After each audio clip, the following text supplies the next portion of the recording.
Hello, and welcome back to the Sonic the Hedgehog 2 playthrough, and today we are going to be tackling Oil Ocean Zone. Probably my favorite zone out of the entire back half of the game, if I'm being completely honest. This one is pretty much entirely unique, doesn't play on any old sort of gimmicks. There are these little platforms here, these little green platforms that you can see just shut up. They can get a bit weird towards, or later in the level. They messed me up a decent few times because I go to jump on, like right here. I go to jump on them and then it shoots up while I'm in the air, so that can get kind of annoying. And personally, I was never too fond of that part of the zone, but really a lot of the other things I actually liked a decent bit. Probably overall, I'd probably say it's like the fourth best zone of the game, behind the first three. Obviously, since, you know, plays under the name Oil Ocean, if you fall all the way to the bottom, I don't think there's really a bottomless pit in this entire zone. You go into, well, the oil, and it's a lot more sluggish movement. If you've ever played it, think of, like, the sand in the Egg Golem boss in Sonic Adventure 2 when you play as Sonic. Something like that, kind of. But anyways, we're back into another special stage. Obviously I've already said how I feel about these special stages. Not too fond of them for a plethora of reasons, but, yeah. You remember in the last video, I believe it was, where Tails actually costed me, the special stage win, and, it was kind of annoying. He almost did so here as well. If it wasn't for that last little patch of rings, I wouldn't have actually been able to advance. And I remember at this point, when I was doing this special stage, I was thinking to myself, I have to get 65 rings here on the second go-around. Like, what the hell? And if I remember correctly, it was easier than I thought. I had way more than what I needed. And, well, I mean, right there, I'm already at what I need. I might even get to, like, 120, maybe. And I needed 100. So, yeah, I'm at 120. 125. I said I needed, like, 65-ish rings. I ended up getting, like, 90 or so. But, yeah, and right there, obviously, the Tails delayed AI kinda getting in my way there. Which, I mean, I've already said how much I don't like that, or just the special stages in general, so I'm not gonna harp on it too much anymore. Just because that'd just be, you know, just getting old at this point. But, yeah. And Tails almost costing me my special stage run. Almost. I had just the exact amount of rings I needed. Tails coming in with 4 rings total.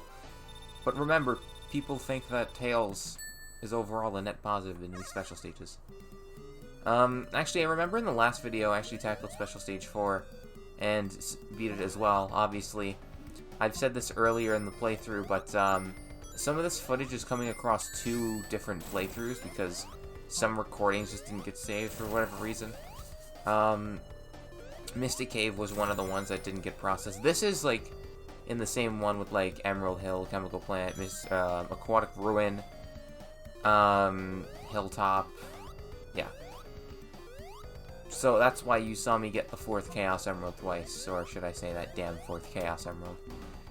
But, right here, see, there was an area at the beginning of the level where that platform would shoot up and there would be something to the left. It was just a bunch of rings or so.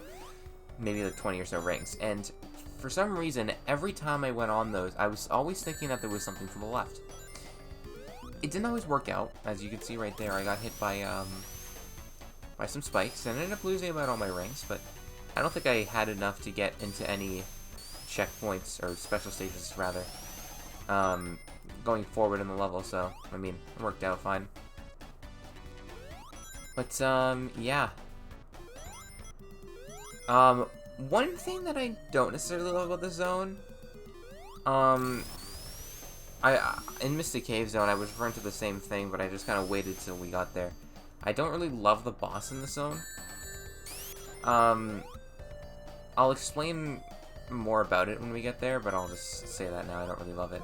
And once again, that platform screwing me over. I actually almost didn't get hit there. I was almost able to dodge it. We'll dodge the little... We'll just not take damage, period. But that is the end of Oil Ocean Zone Act 1. 5 or so minutes into the recording, and it certainly doesn't feel like it, especially with the 2:55 timer in the top left. But now we enter Act 2. For the most part, in the classic games, well, not really in the classic games, more so this one, because Sonic 3 and Knuckles is not entirely, in line with what I'm about to say here. Usually the gimmicks for each act are more or less the same. And right here, I'm not gonna lie, I had no clue what the hell just happened. But, yeah. And anyways, both acts more or less have the same gimmicks. So, after I say a lot of what I have to say in Act 1, it's just like, okay, what do I say for Act 2 about the level? Because I've pretty much said everything that needs to be said. Because, you know, I can only talk about the gimmicks so many times with the levels. Certainly going to be easier in Sonic 3, but, whenever we get to that. There are also these enemies they kind of hover off the ground for a little bit, and they fire a little laser ball at you, a little bullet. Yeah. You can see I'm struggling for things to talk about, because I've already said so much already. Well, I've said all I really need to say. There are also those little fans that return from Starlight Zone, however, they're used in a different way. In Starlight Zone, they were placed horizontally, and they were used to keep you from going places, especially if, you had, like, missed an opportunity. Those, in some cases, it's the same thing where they're placed horizontally, but I noticed more in this level they are placed vertically to keep you up, basically. And in this section, I was struggling, not gonna lie. A decent amount of it was the wonky collision detection on the one where I kind of fell through it. But I ended up getting back up pretty quickly, actually, so that's fine. Yeah. Overall, I enjoy Oil Ocean. I'd say it's a good zone. When I was talking about the zones that I really think are good in the game, I really only mentioned the first 3. I didn't mention Oil Ocean. Why? I don't know, I just kind of forgot about it. There are also these little things here, these little cannons, if you like, if you will, that launch you to another one, and eventually will launch you to a different area. There are a decent few of those that can actually take you to different paths. I remember early in this level, there was like a bunch of those little green platforms that shot upwards, and they would take you to those things. And all the different ones, I think, would take you to different areas. And the boss I don't necessarily love, because this laser thing is so weird with how it fires. Like, I don't know what the hell it is, but it's just weird. You can see I don't necessarily understand why. It just is. But anyways, I ended up destroying that boss really quickly, as the bosses are actually pretty easy to destroy in this game. But that will be the end of Oil Ocean Zone, and thus will be the end of Part 5 of the Sonic 2 playthrough. And, yeah, I will see you next time.